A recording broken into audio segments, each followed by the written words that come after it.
অবশেষে গ্রেফতার ঘাতক স্ত্রী হত্যাকারী তৌরালী।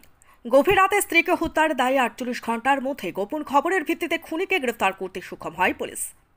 আপনারা নিশ্চয়ই অবগত আছেন, গত শনিবার কৈলাসহর মহকুমার অধীন লাঠিয়াপুরা গ্রাম পঞ্চায়েতের ৪ নম্বর ওয়ার্ডের তৌরালী তার স্ত্রীকে দা দিয়ে কুপিয়ে নৃশংসভাবে হত্যা করে। এই হত্যার পর রাতের আধারে পালিয়ে যায় তৌরালী। অভিযোগ, তৌরালী নিত্যদিন ওনার স্ত্রীকে বাবার বাড়ির থেকে টাকা আনতে চাপ দিতেন, এমনকি মারধর করতেন বলে অভিযোগ। তৌরালী একজন সবজি বিক্রেতা। আরও জানা যায়, খুনি তৌরালী জুয়ার সাথেও যুক্ত। তার ৩ সন্তান, কাজের সূত্রে একটি সন্তান বাইরে থাকত। শনিবার গভীর রাতে খুনি স্বামী তার স্ত্রীর বাপের বাড়ি থেকে টাকা এনে দেওয়ার জন্য চাপ দিতে থাকে এবং স্ত্রী রাজি না হওয়ায় গভীর রাতে ধারালো অস্ত্র দিয়ে পরপর 5টি আঘাত করে স্ত্রীর গলায়।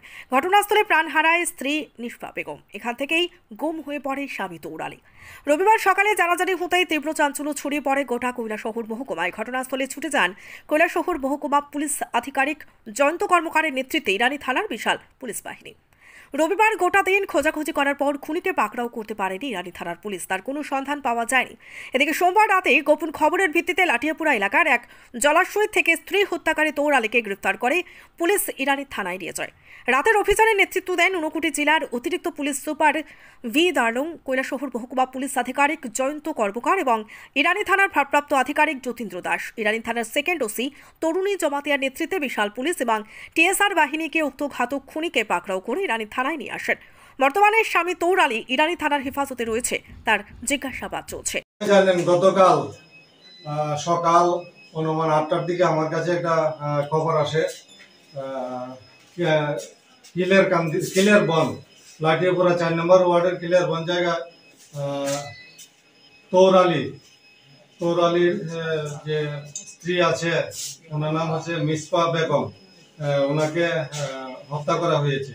তো এই খবরটা পাওয়া মাত্রই আমি আমার সিনিয়র অফিসারকে জানাই, আমাদের এসপি ম্যাডামকে জানাই, ডিপিও সাহেবকে জানাই এবং সঙ্গে এফএসএল টিম সহ আমরা পুরো টিম, এডিশনাল সাহেব সহ আমরা সেখানে ভিজিট করি এবং গিয়ে দেখতে পাই যে তার বসত ঘরের মধ্যে একটা বিছানার মধ্যে তার গলা, মানে মেয়ে লোকটার গলা, মিসবা বেগম যে আছে, ওনার গলা অনেকটি মানে দায়ের কুবের দাগ আছে এবং সে মৃত অবস্থা পড়ে আছে।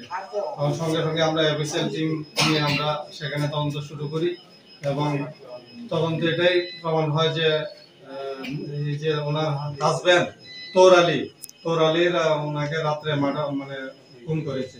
তারপরে আমরা ডেড বডিকে মর্গে মানে প্রেরণ করি যে কৈলাসহর ডিস্ট্রিক্ট হসপিটালে, সেখানে টিম অফ ডক্টরে ইয়ে করে পোস্টমর্টম করে। তারপর পোস্টমর্টম করার পর তাকে আমরা রিলেটিভের কাছে আমরা হ্যান্ড ওভার করে দিই। পরবর্তী সময় আমরা সবাই মিলে আসামিকে ধরার জন্য আপ্রাণ চেষ্টা করি এবং চারদিকে আমরা সোর্স লাগাই এবং গ্রামবাসী আমাদের এই ব্যাপারে সাহায্য করে। তো আমরা গতকাল থেকেই আমাদের এডিশনাল সাহেব, আমরা জানেন এসপি ম্যাডামও ভিজিট করেছে, এডিশনাল সাহেব এবং এসডিও সাহেব কন্টিনিউ আমাদেরকে সাহায্য করে। ব্যুরো রিপোর্ট, সত্যের খোঁজে 24 ঘন্টা।